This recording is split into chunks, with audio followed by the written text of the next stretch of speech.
राम राम मित्रांनो, कसे आहात? मजेत आहात ना? स्वस्थ राहा, मस्त राहा आणि आनंदात राहा. मी तर आनंदात नाही आहे, कारण पाऊस नाही. सरकी जळून चालली पहा, पिवळी पडली पार, जळून चाललेली आहे सरकी. काय करावं ते कळत नाही मला. पाऊस याय ना, काही व्हायना. शेतकऱ्याचे फार वाईट झालेलं आहे.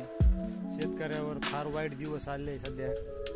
त्याच्यामुळं माझ्या मनामध्ये एक कल्पना आलेली आहे आणि ते मी पूर्ण करणारच आहे. त्या अगोदर तुम्हाला थोडा बोलण्याचा प्रयत्न करतो. कारण मित्रांनो, हे पहा सरकी कापूस सगळा जळून चाललाय, तुरी ही पण जळतायत.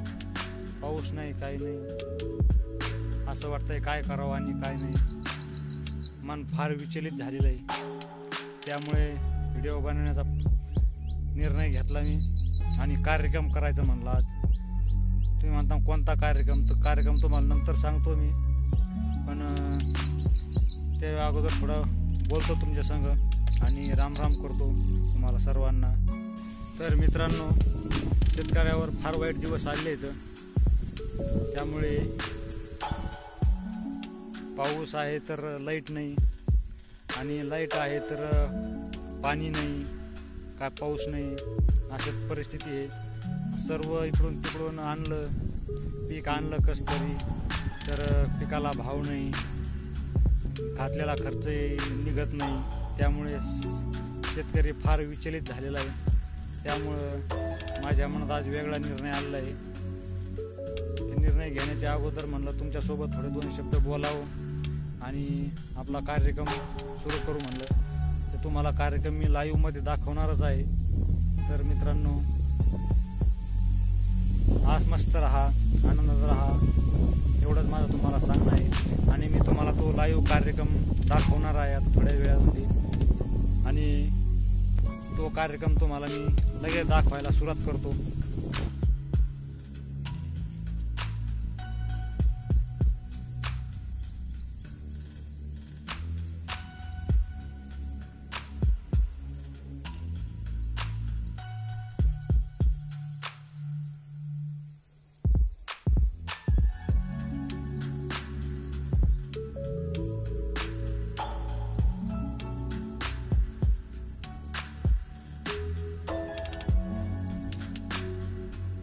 आणि मंडळी, तुम्ही आता कार्यक्रम पाहिला असेल.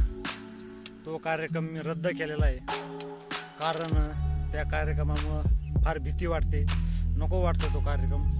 त्याच्यामुळं मी आता हा कार्यक्रम सुरू करणार आहे. हा कार्यक्रम मला त्या कार्यक्रमापेक्षा जरा सोपा वाटतो, म्हणून आता हा कार्यक्रम करायचा माझ्या डोक्यात आहे. तर हा पण कार्यक्रम तुम्हाला मी लाईव्हमध्ये दाखवणार आहे. तर बघा लाईव्हमध्ये कार्यक्रम. तर मंडळी, राम राम.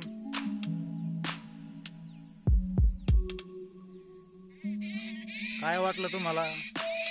तुम्हाला वाटलं मी उडी टाकतोय? उडी नसतो टाकीत मी शेतकरी. शेतकरी हा इथं कच्चा नाही, भिणारा शेतकरी नाही. आणि जे भेटतात तो शेतकरी कसला? अरे कितीही संकट येऊ द्या, कितीही काय होऊ द्या, फाशी घेणार नाही, मरणार नाही. शेतकऱ्याची जात ही. आणि जे मरतात ते शेतकरी नसतात. आणि शेतकरी हा असा माणूस आहे, दगडालाही पाना फोडू शकतो असा शेतकरी आहे. असा विचार शेतकरी कधीच करू शकत नाही. तरी ज्यांच्या मनात असा विषय येत असेल, त्यांनी असा विचार कधीच आणू नये मनामध्ये. कारण हा देह फक्त एकटाच मिळतो, दुसऱ्यांदा परत हा देह भेटत नाही. त्याच्यामुळं सर्व शेतकऱ्यांना माझी विनंती आहे की असा कार्यक्रम कोणीही करू नका. कितीही संकट येऊ द्या, कितीही काय होऊ द्या, किती अवकाळी संकट येऊ द्या, किती भाव कमी भेटू द्या, पण आता विचार कधीच मनात आणायचा नाही. कारण आता जो विचार मनात आणतो तो शेतकऱ्याच्या जातीचा नाही. त्यामुळं असा विचार कधीच शेतकऱ्यांनी मनात आणायचा नाही. आता रडायचं नाही, आता लढायचं. म्हणून हा थोडक्यात व्हिडिओ काढण्याचा प्रयत्न केला. कसा वाटला अवश्य कळवा, कमेंटद्वारे कळवा. आणि तुम्ही या चॅनलवरती नवीन असाल तर सबस्क्राईब करा, लाईक करा आणि शेअर करायला विसरू नका. धन्यवाद. राम राम. राम राम.